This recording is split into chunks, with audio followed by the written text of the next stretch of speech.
Uneducated, unfiltered, unhinged. This is the Mangina Dialogues. We at it again with your host Nick Scopes and the Gregolicious. You know how we do, cause you know we keeping it gangster and silly. Unplugged like a full swung titty.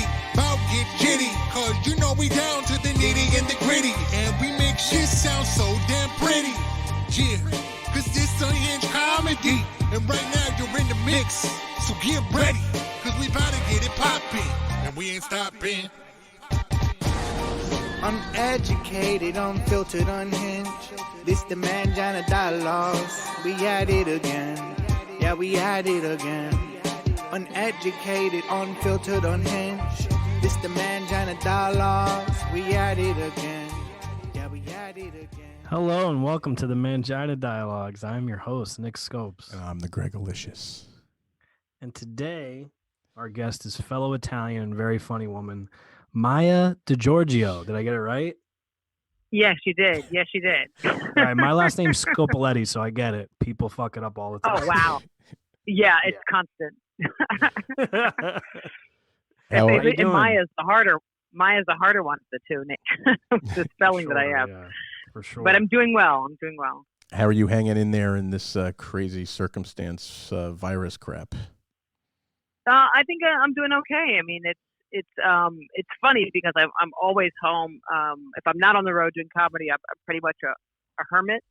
So I'm not really feeling any change except for someone telling me that I can't stay home, which is making me want to go out. Like I had some crazy life outside of the comedy club. I saw a funny meme last week. I don't know if you've seen it. It kind of went around the internet where it was a family sitting at home on the couch, right? And it said pre-corona, and they were all like four people in a family with two kids. We're all just sitting there on their iPhones and iPads, like not paying attention to each other whatsoever. And then the next picture said coronavirus, and they're all out like in the park having a picnic. It's like everyone waited. Oh, that is hilarious.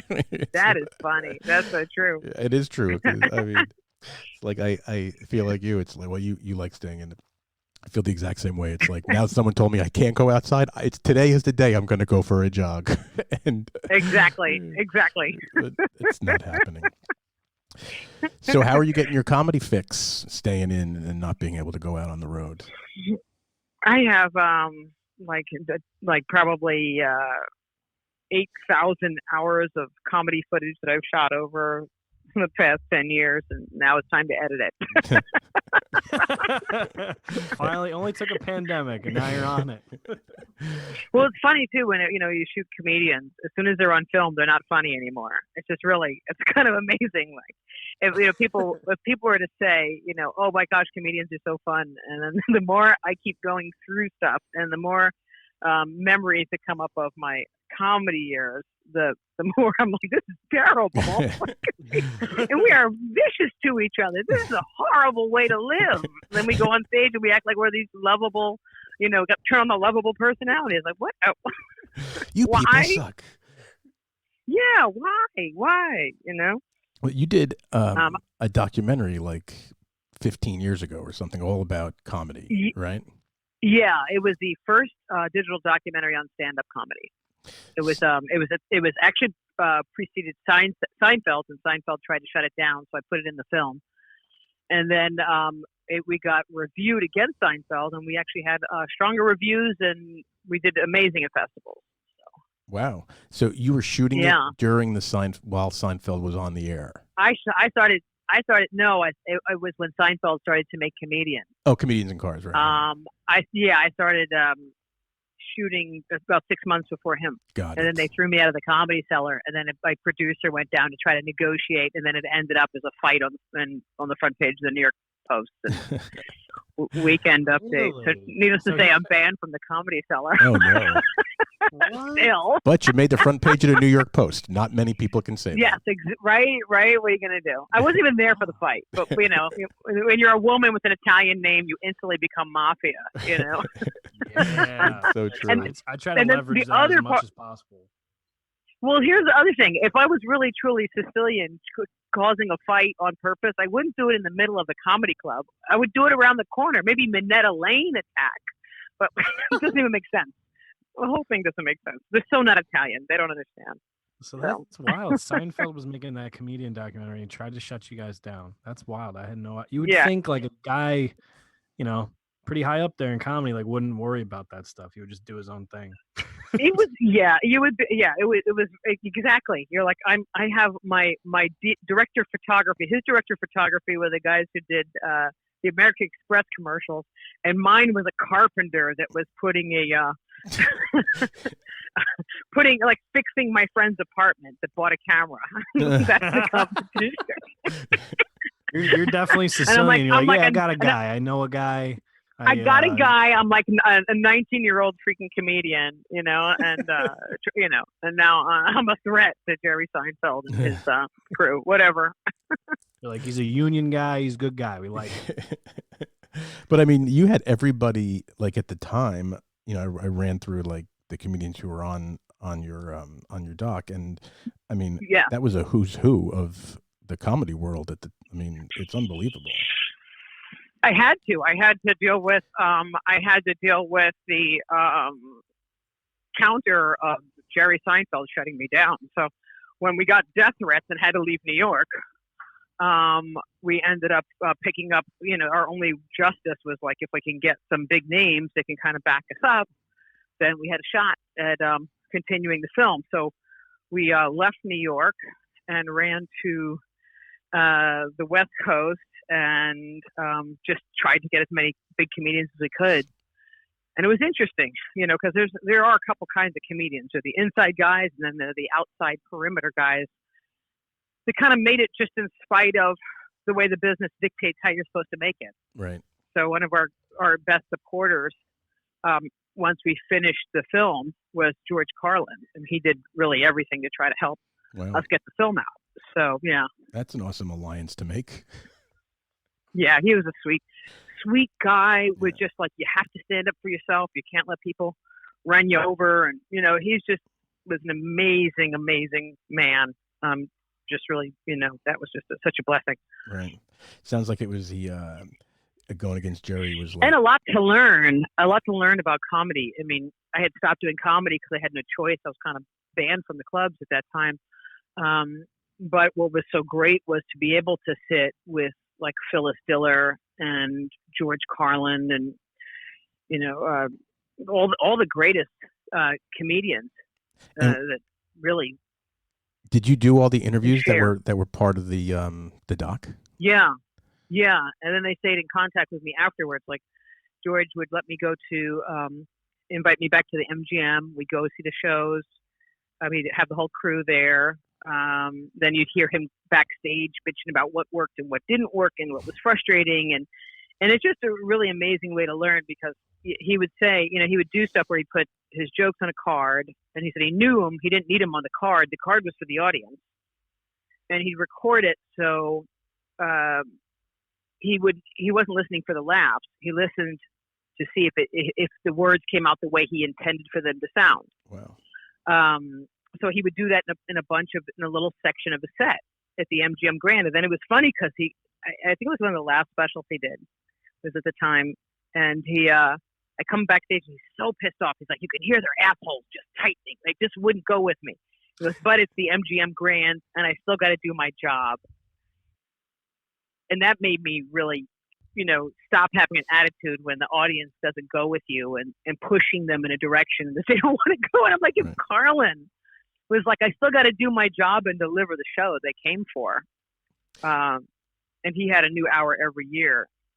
Who am I to be, forcing certain material down there and not learning to make it palatable, even though I'm trying to express my point. Right. Yeah, I saw him a couple of times. I think I saw one of those shows at MGM in Vegas. I'm 90% positive I did.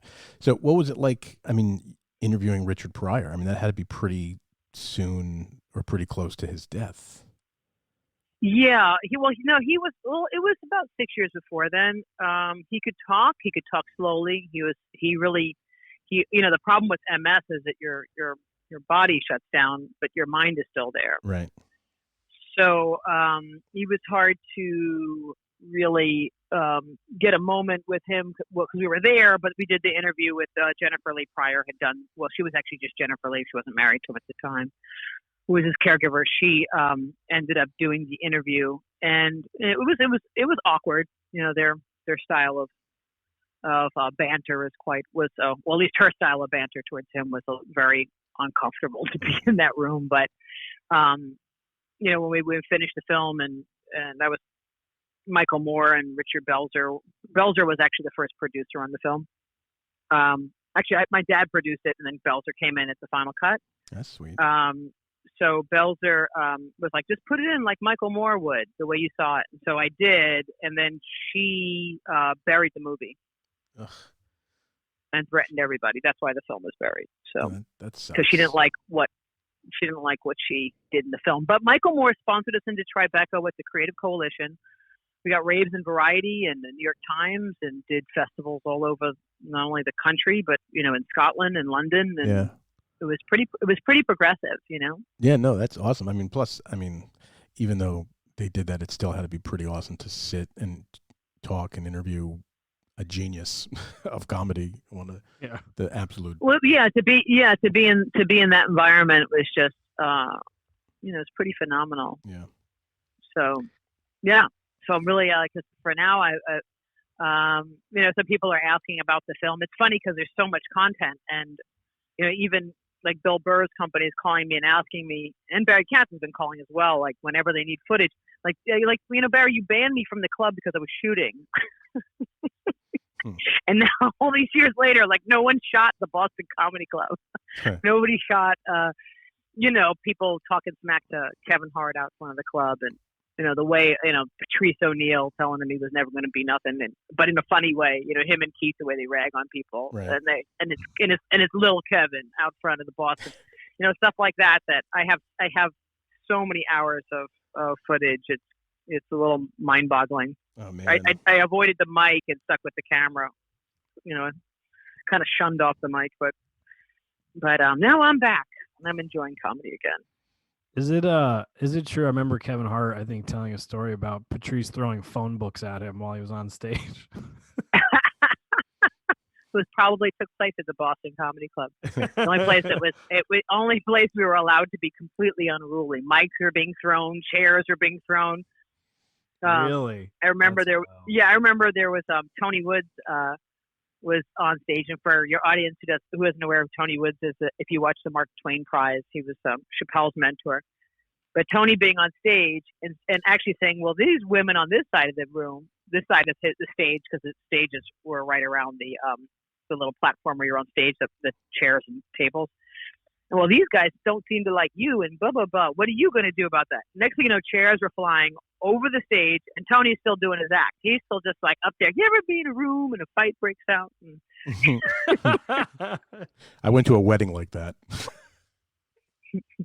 It's pretty really? Yeah, oh yeah. It was a. Oh, that's hilarious. It was. Sounds like my family. Oh my! Well, it was in Yonkers, and it was half. It was half Italians and half Portuguese, and it was in like the Portuguese like Knights of Columbus, but whatever the Portuguese people have, you know, in Yonkers. Yeah. So it's their like club. Mm-hmm. So it's me and my 6 like couldn't be whiter guys from college, and then our college friend. And so we're sitting in our table in the back, and the wedding party is up dancing with the girls and each other. And next thing we know, they're shirtless. The guys, not the girls. They're all shirtless, and we're like, well, this is interesting. And then within 2 minutes, it's a family versus family all-out brawl in this catering hall. And there's chairs flying. And me and, you know, my 5 other college friends were like, what do we do here? Like, do we jump into this and, like, help our friends' side of the family? Do we just sit here and eat our food? Like, we don't know what's going on. Like, what do we do? And after a very quick consensus, we decided to just sit in place and not take parts. That is hilarious. That's why my parents probably eloped to avoid the fight. It was fantastic. my mother wasn't Italian, but my father's Sicilian. That was a war in itself without the wedding. Where did you grow up? That became quite the war. Where did you grow up in New York? Well, I was an Upper West Side baby. and I was born across the street from Gracie Mansion. Wow. And lived on the Upper West Side. And then my parents wrongly thought to move us to Northern Jersey, which was not a good choice at the time we were coming up. So, yes, they moved us to a very, very white neighborhood. My mother's black, my father's Sicilian, and my mother was very affluent in show business and almost like it. Did you see Green Book? Yeah. Oh yeah. It's almost, I just watched Green Book. My mother was part of that group of like the black elites that worked. There were performers that performed all through Europe, and so that role of that gentleman is someone that would have been one of my mother's friends. So that was the group. So when going to the South and the eating of the fried chicken, that's hilarious to me because that's not my family. My father is an only child of a Sicilian household that my father remembers the boat ride over from Sicily after the war. And I have my Italian grandparents almost through my whole life. And so the whole upbringing of watching that, because that Italian family is very much how my Italian family was. They're very racist. My father being an only child, and my mother's family were so affluent, and the Italians are so blue collar, and so it was such a crazy upbringing that definitely makes for my comedy. So especially because. Go ahead. I'm sorry. Hmm? No. Go ahead. Finish. No, I think also because I'm very fair skinned, so I'm even considered fair skinned for the Italians. So it's become quite a war over who I'm supposed to be with family members. They bring their fight into the children and try to bait them with chicken cutlets and ribs. Whose side are you on? Whose side do you want? So that's a tough one because There's such good food on both sides. What do you do? I grew up with all Italian relatives from the Bronx. My mom is Italian. My father is like Polish, Russian, Jew. But I only grew up with my Italian relatives. So I grew up having dinner at 11 o'clock in the morning on Sundays and all my uncles all couldn't have been any more than racist than they were. It was just like, I grew up with it. So nothing was culture shock to me ever. But when I watch your, some of the comedy stuff that you have online, it's so dead on and it's not at all like exaggerated if you come from that background. So. It's crazy too because I said my mother being so affluent and such a brilliant artist, they couldn't see anything but her color. Yeah. They couldn't see anything. They can't get past it. You could be performing at Carnegie Hall. That doesn't matter. You're black. It doesn't matter. And that to me, because my mom passed when I was 14. So, and my uncle won Tony Awards, and I grew up with like some of the greatest performers that ever lived as a kid. Yeah, and then they want you to become, and now also too with the sexism, is that you're told to just as a woman you're not supposed to do any of this. Yeah. You're supposed to shut up, make a sauce, and to just not have an opinion. And especially intelligent black women I have PhDs on that side of the family. They were not going to, and especially at that time. Yeah, right. We're not going to not talk because of a man being in the room or telling her to shut up, or somebody who doesn't know anything, who has never traveled the world, who hasn't been sent by the UN to perform through numerous countries. You've been in Brooklyn. Yeah. You move from Sicily to Brooklyn. to Bedford to Bensonhurst. Yeah. So where in Jersey did you grow up, or did you move to? Bergen County. Me too. A town called Norwood. No way. I grew up in Saddle River. Oh wow! Okay, so we were close. Very close. I actually used to own a business in Norwood. Whereabouts? On Paris Avenue. It was like Avenue. It was. It was a very short time. Was it down by Livingston? Was it down by like Livingston, by where the no? But stores were the main. The bowling alley, the big bowling alley that was on the TV show Ed. It was almost directly across the street from there.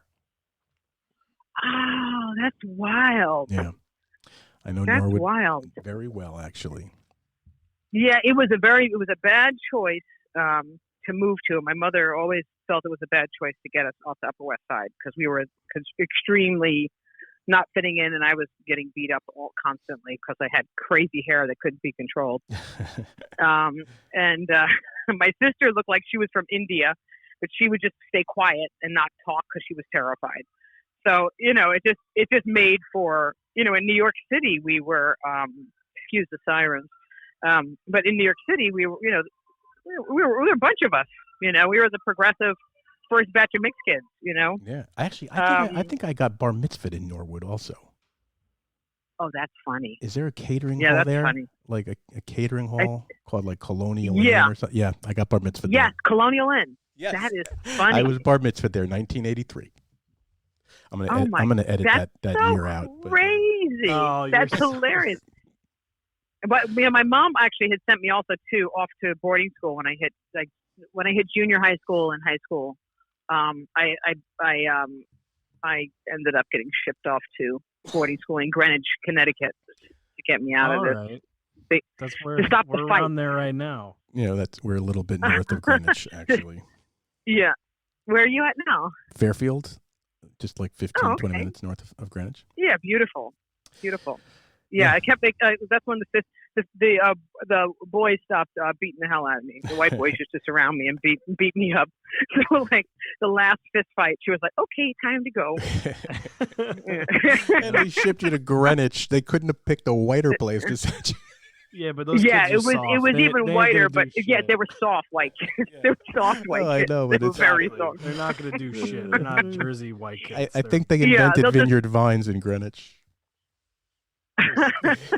they're pussies. They wouldn't do anything. Totally. They weren't going to do anything. I wouldn't fit in the cliques. So at the school there was like one Puerto Rican kid, one brown skinned black kid, and me, and like actually it was one other black girl there. So it was like we found our own little niche.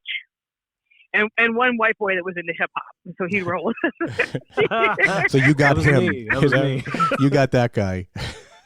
Yeah, but otherwise, he's the one who would order the food for us at the restaurant. But otherwise, no. Sounds like Nick. Nick used to wear FUBU, and what's your joke, Nick? FUBU and one pant leg rolled up. Yeah, I did when I was in 6th grade. I did a book report. I lived in Mamaroneck, so I lived in Westchester. And I grew up Italian family, same deal. My dad's Sicilian, and we're actually Sicilian and Calabrese, which is tough, but we're both those. And whenever I tell other Italians that combo, they just go, "Oof." Yeah, try telling him your mother's black. Well, my mother's from Yonkers. She's cool, but anyway, so I ended up doing this. I ended up doing a book report in 6th grade, and you had to dress up as the person. And I picked LL Cool J as my person. Like people were like picking presidents and shit, like real like people throughout history, and I picked him. And you had to dress up like him. So, yeah, that's so funny. I ended up in hip hop as well. No, I ended up in hip hop as well. Like I ended up from like Greenwich, Connecticut, going in. I ended up doing Apollo, Def Jam, the Def Jam tour, BET, Hot 97. I was their morning show co-host with Ed Lover. So I ended up making a career in hip hop, which was so hard to do, because that's where like things, bubbled up for me. But I have such a bougie upbringing on the black side that it's just. It was only like my mother's family was appalled that was not the type of black folks that to run with. So what did the Italian side think? Because I mean, Italians are. I would assume that you got a lot of the funny stuff from the Italian side because I grew up that way, and like half my act is about my family and just hanging out with those people. Well, it's hard. It's hard because I believe that my Italian family, I did an Italian tour with like Gumba Johnny and Gumba Johnny, awesome. Vinny Pastore for a while, and and it was the hardest part. I think I find the difference of what is appropriate between the two cultures. I find my bigger source of material. But my Italian side, I was very resentful to the Italians. I resented the Italians, and I'm discovering that later. I'm like, I'm not really saying nice stuff here. I'm complaining, because the Italians wanted me to, act like my mother didn't exist after she died, and no matter what her genius was. I mean, my mother was friends with, she used to live with Charlie Mingus and his wife. Like the people that were some of the greatest people in the world were around my mother that ever, like, greatest musicians and artists. So I had to kind of erase that. They wanted me to be a big-haired Italian girl and to be quiet and shut up and, get married and learn to make a sauce and don't say anything. So that was a big battle for me. And the men, I had one uncle, though. Actually, I have two uncles. They were pretty good. They really were progressive with women in business, and they pushed their daughters to be attorneys and things like that. But my father was kind of a little bit. I think that whole my little knit group of my grandparents and my dad were more resenting how my mother was, so kind of took that out on me. So I think that was the kind of thing that fueled me from getting booed off the Apollo. You have that rage. Right. And that was the reason why I was not, I've been very defiant of being my own person. Because I really had to defy everyone to do that. And it was a painful battle, but I think it makes your art richer when you're connected. I think you learn really how to survive and how to be a peaceful artist while you're in protest. Yeah. As opposed to letting that rage take you to places where you abuse yourself. Because I have a lot of great comedian friends that struggle with alcoholism and drugs and things like that. My thing, I guess, is being an Italian. If I take out rage, it's in food. I'm not an addict, but I won't stop making chicken cutlets when I'm upset. But I produce an army of Italian food when I get upset. You got any leftovers? Send them to Fairfield, Connecticut. Yeah, I have a car. I'm happy to drive. I learned I loved it. It was hard. I really, truly loved my grandparents. It was, and it's funny because my father saw me rebelling for so many years. And when my grandmother finally got ill and passed away, I took over all the holidays. So I do my Italian stuff extremely Italian, the way my grandparents would have. And my father went to go get a jarred sauce, and I was like, who are you? He looked at me like, what kind of Italian are you? Going to go to George? What are you talking about? How do you not know how to make a sauce? Like, we had a fight. So it cracked him up because I really embraced my Italian family. I loved my grandparents so much. I couldn't have had the sweeter, most loving, affectionate, giving, selfless grandparents on the face of the earth. But the only thing is, they wanted my mother to not exist. so this became this crazy conflict. Or if she existed, she had to be something else. So Italians are funny. If they like you, they tell you, well, you could pass it for Italian. Just don't tell anybody. Yeah. It's like, wait a minute. I like being everything. It's funny. So yeah. I used to take some of my friends to my aunt's house in the Bronx occasionally on like a drive. We were going from New York City to Boston or something. We would stop at my aunt's house because it was on the way from Manhattan, right up 95. And a couple of times I took one of my friends, Owen, who is a Irish kid from New Haven, and my uncle, who is probably 85, older Italian guy, called him to his face the Mick. right? Like he met him. He's like, Right. Owen. He's like, where are you from? What's your last name? McKeon. Oh, you're a Mick. And he would just always refer to him as your friend the Mick. Show up. And took him one day on a drive. We stopped at my uncle's house, and I'm like, oh, I want to give my uncle this cigar. And it was like a very expensive, like hard to get cigar. My uncle, obviously Italian guy, cigar smoker, smoked Te Amos his whole life, or Macanudos. Mm-hmm. I brought him like a $30 cigar in a beautiful box that was just one cigar in the box, but it was like a great gift. I give it to him. He looks at it. He takes the cigar out, and he goes, what are they? Come one to a box? What did you, Mick friend? Like he says, blaming the whole hilarious. thing. Yeah. I'm telling you, it's a very it's part of the sense of humor. There's part of like this part of how they communicate. Like, 'cause it always cracks me up because I try to explain to the black side of my existence, because they're not allowed to mix apparently. Yeah. Like it's when you're caught in the middle, you're not allowed to mix. Either you're all Italian or you're not. And then if I say I'm mixed to black people, and I look white, but if I say I'm mixed to black people, they say, what you think you're saying that you're not one of us, because all black people have been mixed historically. So now it's an insult because now you're separating. Like we marched for 400 years and fought, so now you have the right to say I'm mixed. I'm not black. I'm not like the other. So it's like a completely different dialect, because even if an Italian sounds like they're being insulting, they might be welcoming. This is just how they talk. Yeah. I mean, they're basically like anyone they can feed. Yeah, exactly. Italians are hilarious. True. If you come into the house and they hate you and you start to eat, They you love know, you. it depends. Yeah, they love you. But I'm not going to go too far. I did have a boyfriend who was lovely. He wore 3-piece suits. He was trying to be a stockbroker. Came from a nice family. My grandparents would not hand him the meatballs.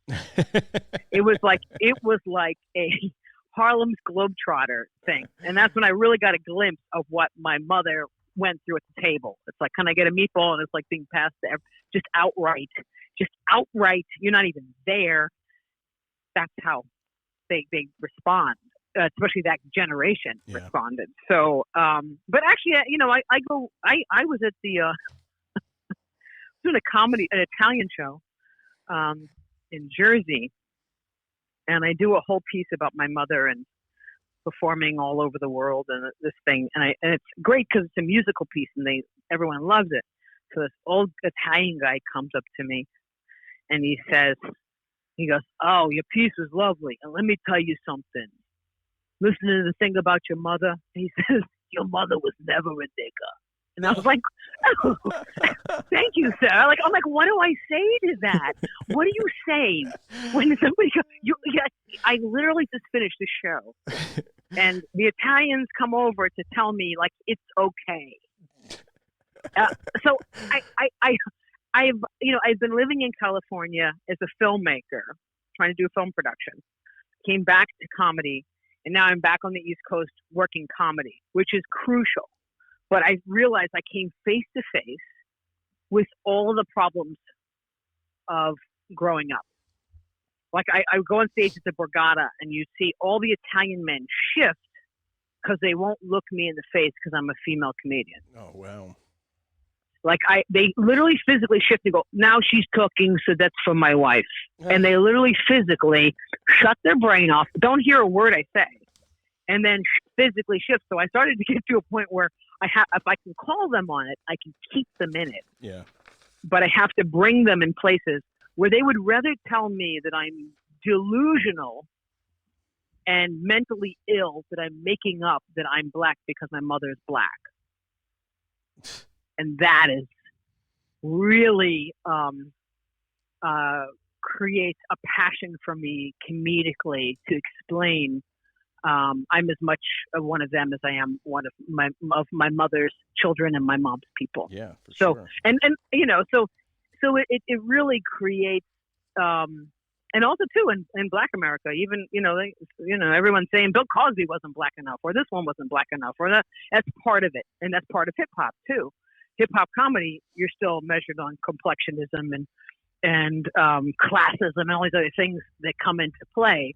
Are you selling out? Which is also, so this is loyalty of everywhere that you have to be. But that kind of gives me the pleasure to, thank God I'm a comic. Yeah, right. You know, I mean, you don't have to identify in other jobs. In comedy, they ask you to, who are you? Who are your people? What's your story? Where's your family? Mm-hmm. But it just makes it richer when I have these complicated scenarios by people who are meaning to give me a compliment. But it just makes me want to keep digging in to build a communication that keeps people from turning off their ears. Right. Because if we can get people to stop turning off their ears, then we can really make things better for people. We can bring people together. Comedy brings people together. When you laugh and the room laughs, all cultures laugh. You flatten the issue. You flatten the racial line. You flatten the divide. So, coming up as a hip hop comedian, a Def Jam comedian, and then I could go into an Italian room and I could do 30 minutes with no script, you know, because it's so easy to just find funny things when you're dealing with also, one group of parents that is an immigrant as well, you know. What was I played a Jamaican. Go ahead. I played a Jamaican room once I think it was in the Bronx, and I thought I was going to be able to catch them on my black material. It didn't work. They actually related more to the Italians because they were first generation in America. So the immigrants relate even between color barriers more than color matching, I guess you could say, complexion matching. Where was the best Italian room you played? Because I've always thought about, like, you know, going to the New York, Long Island area, because people identify with that so much. What was the best, like, if you can remember, Italian room or Italian show you ever did? I think the first one, the first time, it's always usually in a neutral club where there's a lot of Italians in it. I think is when a lot of my material grew. When I go into an Italian room, it's hard for me because I'll only do half of my material Italian, because I can do 30, 40 minutes Italian. Then I start talking about my mother, and then the room does this whole very uncomfortable shift. Yeah. So, and then it becomes it becomes a pin drop, you know, and then it becomes, oh, you don't have to tell us that. And then I have to justify why I'm telling them that. Like, it's never fully comfortable, I could say, because if I do really me interrupts who they want me to be. Does that make sense? Yeah, totally. So the deep Italian rooms, I have to be very cautious in, and very meticulous on when I talk about my whole family. So I'm very conscious of when I have to shift completely my material. And I always have to do that. I have to do it as a female comic. I have to shift from just being aware, because I never think of myself as a female comic. I never like doing female shows. I've always been able to roll with Patrice O'Neill and Bill Burr and Rich Voss. That was my crew, you know, and Chapelle and Tony Woods. But when you put me into a room of Italians and all of a sudden they look at me as just a female, a broad, that makes me, like, it upsets me. And then the same thing with then I also have to be aware of the other layers of the onion and how harshly that response can be, and to not be hurt, but to allow myself to still have fun having to bring them down that road, knowing that they are, like, either appalled, shocked, disappointed, insulted. I mean, I have white people that look at me when I tell them what I am, that look at the black people in the room to try to get them against me, like I'm insulting them for identifying as black. Nice. Whereas the black people in the room literally meet me in the ladies' room afterwards and go, "Thank you." I walk out of the side of their mouth, "Thank you." That's so funny. So yeah, let's talk about your new special that's out. My Drybar. Now that was fun. Yeah, I got to do the Drybar special, which to me, I'm so glad they took me because when you have a Def Jam on your radar, they instantly think you're just dirty, which I'm not a dirty comedian. Tom Ingenio calls me from Omnipop and says, "Can you be clean, but can you be Mormon clean?" So I was like, "Yeah, I could be Mormon clean," and they scared me to death first because it's so intimidating to drive up to like Mormon country, which is gorgeous, first of all. But then you get there and it's so pretty. I was surprised at how pretty it was. But it's like there's not even Italians up there. It's all like blonde hair, Ivanka Trump types. Right. So I got up there and they were the most kind and loving crew, but it was really fun because I wasn't sure if they could identify.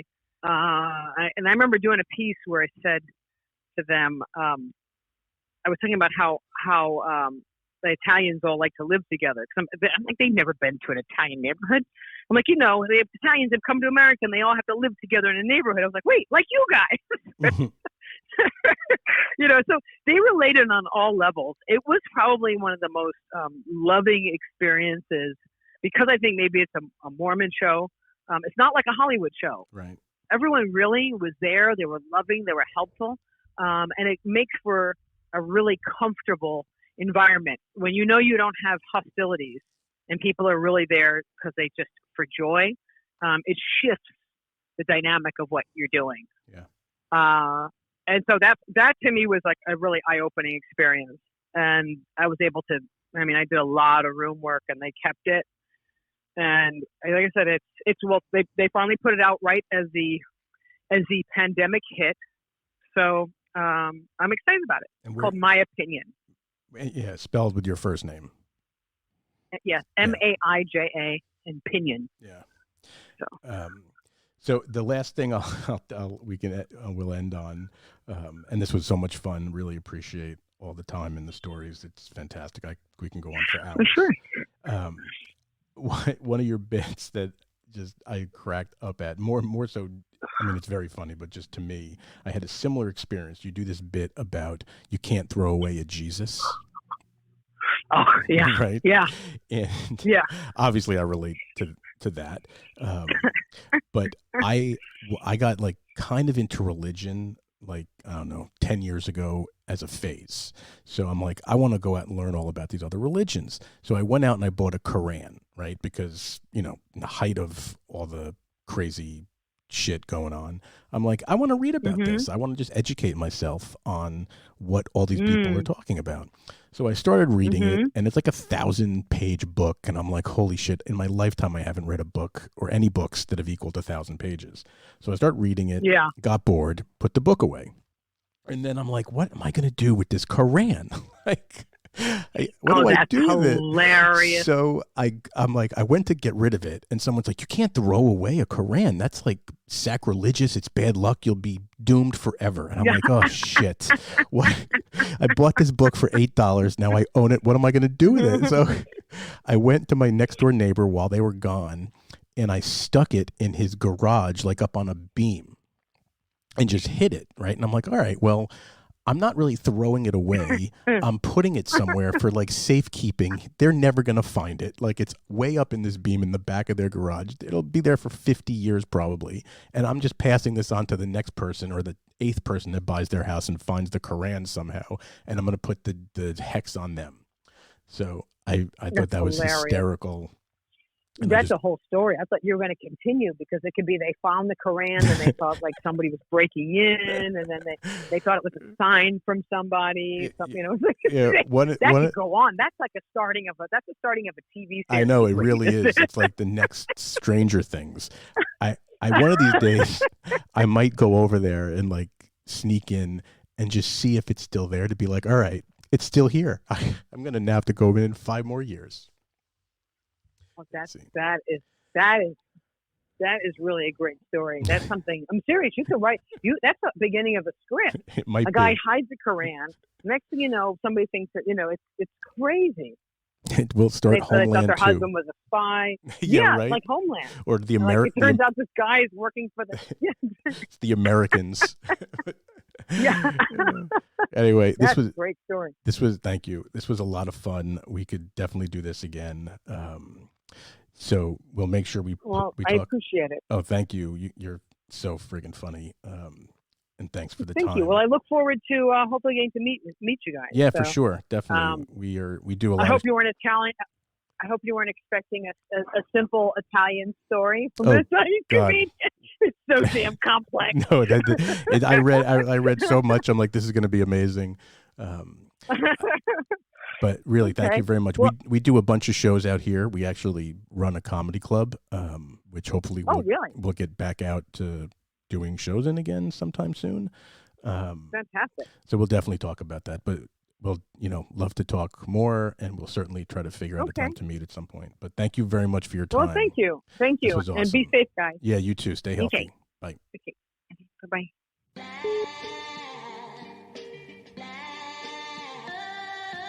On that